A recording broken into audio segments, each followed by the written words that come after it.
Level 1. The Soggy Sadness. You pulled a bag of frozen chicken nuggets from the discount freezer section because they cost $2.99 for 40 pieces, which should have been your first warning. The instructions say microwave safe, which is technically true but morally wrong. You nuke them for 3 minutes and pull out something that looks like it was breaded with wet newspaper and tastes like regret mixed with food science. The breading doesn't crunch, it squishes. Press down on a nugget and it compresses like a sponge, releasing steam and sadness. The interior is gray mystery meat that's 90% filler and 10% something that might have once been near a chicken. The texture is spongy in a way that makes you question whether this qualifies as food or just edible product shaped like food. There's no snap, no crack, no auditory feedback that indicates you're eating something fried, just a wet, depressing squish. Microwave instructions exist because someone will use them, but microwaving breaded chicken is culinary violence. The microwave steams the breading instead of crisping it, creating a soggy coating that slides off the mystery meat interior like wet wallpaper. You eat these standing over the kitchen sink at 11 p.m. because plates would dignify the experience too much. Each bite reminds you that you've made poor choices. The breading tastes like salt and desperation.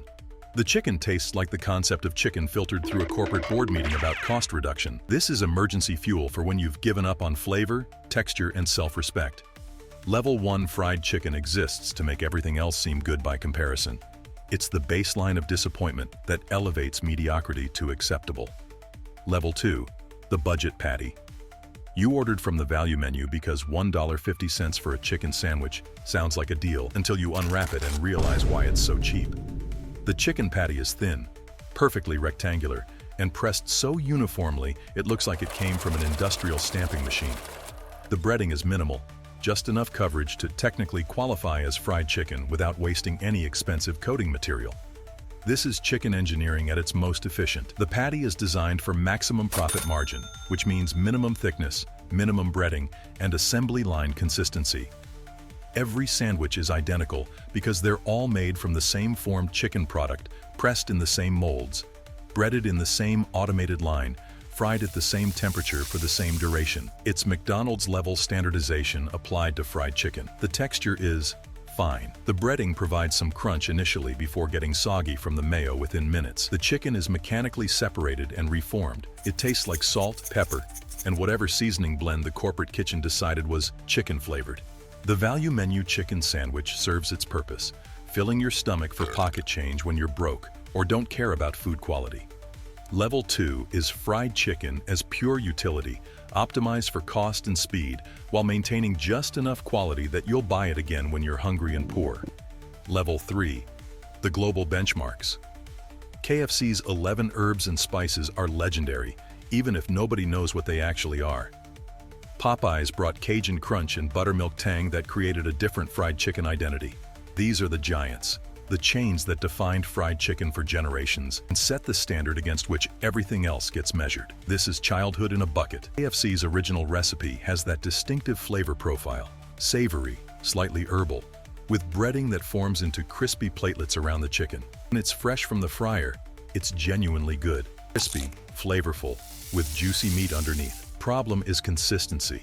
KFC quality varies wildly depending on when you hit it. Fresh batch at lunch rush? Excellent. Sitting in a holding cabinet for 45 minutes? Soggy disappointment. Popeyes brought competition with crunchier breading and more aggressive seasoning. The buttermilk brine makes the meat more tender. Cajun spice blend hits harder than KFC's more subtle approach. People argue KFC versus Popeyes.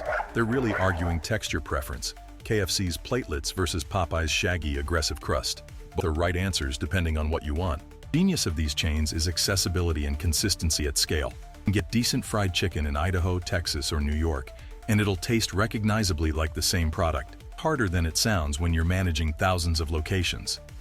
Level 3 fried chicken is the standard, good enough to satisfy cravings. Before we hit level 4, make sure you're subscribed and hit that notification bell. We're about to meet the fried chicken that takes technique seriously and proves crunch is a science. 4. The Korean double fry. Korean fried chicken revolutionized texture through technique.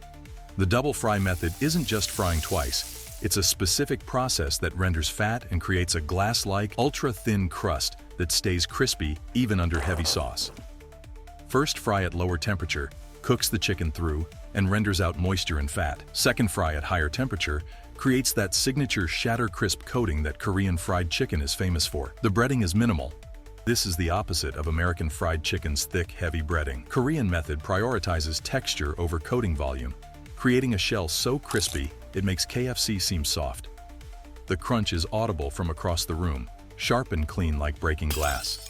The sauces come after frying, which sounds wrong until you understand that the double fry crust is so crispy it maintains texture even when drenched in gochujang glaze or soy garlic sauce. American fried chicken gets soggy under sauce within minutes.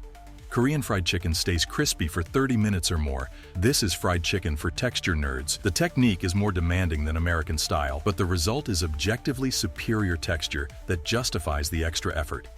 Level 4 is where fried chicken becomes technical achievement. Level 5, the Nashville Hot. Nashville Hot chicken isn't just spicy fried chicken. It's a pain delivery system disguised as food. After frying, the chicken gets dunked in cayenne-infused oil that's been heated with brown sugar and spices. The result is deep red chicken that looks dangerous and tastes like beautiful violence. The heat builds slowly, starting as flavor before escalating into genuine pain that makes you question your choices.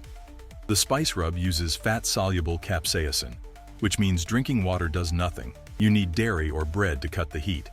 The genius is balancing pain with flavor. You should taste chicken first, heat second. The pickles and white bread served alongside aren't garnish. They're emergency equipment for when the heat overwhelms. Level 5 is fried chicken as challenge and spectacle, where the experience matters as much as the flavor.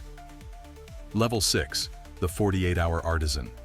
The craft chicken starts with 48 hours of buttermilk brining to tenderize meat and add tang. The breading uses cornstarch mixed with flour to create nooks and crannies that maximize surface area and crunch. The frying happens in pressure cookers that cook faster while sealing in moisture, creating chicken that's impossibly juicy inside. The brine includes salt, sugar, hot sauce, and spices that penetrate deep into the meat. The resting period before frying lets the breading hydrate and adhere properly. The frying temperature is precisely controlled to cook through without burning the coating. The result is fried chicken that's technically perfect. Golden brown coating with irregular craggy texture, meat so juicy it steams when you bite into it, seasoning that penetrates every layer. Artisan fried chicken costs $15 to $25 for a few pieces because you're paying for 48 hours of preparation time. Premium chicken. The price seems high compared to KFC until you taste the difference and realize this is a completely different category of food. Level 7, the golden bird. Someone decided fried chicken needed to be fried in Wagyu beef tallow at $50 per pound, then drizzled with truffle honey and dusted with edible gold. The result costs $100 for a few pieces and tastes like really good fried chicken with expensive fats and unnecessary garnishes. The Wagyu tallow adds richness and a higher smoke point that creates cleaner frying. But does it justify the cost? Questionable. The luxury fats do make a difference. Wagyu tallow has a different fatty acid profile than vegetable oil. The chicken genuinely does taste richer and more complex than the same chicken fried in regular oil. Truffle flavor is subtle enough that it mostly disappears under the chicken and breading. Gold leaf is flavorless by definition. It's there purely for Instagram value and to justify the insane price tag. The question is whether $100 fried chicken is actually better than the $20 artisan version from Level 6. For pure eating experience, Level 6 probably wins. For status signaling and social media content, Level 7 dominates. Past a certain point, more expensive doesn't mean better. It just means different and more Instagrammable. So which level fried chicken are you ordering tonight? And are you brave enough to admit that KFC might actually be your favorite? Comment below, leave a like, subscribe, and turn on that notification bell for more food rankings that prove technique beats price tag.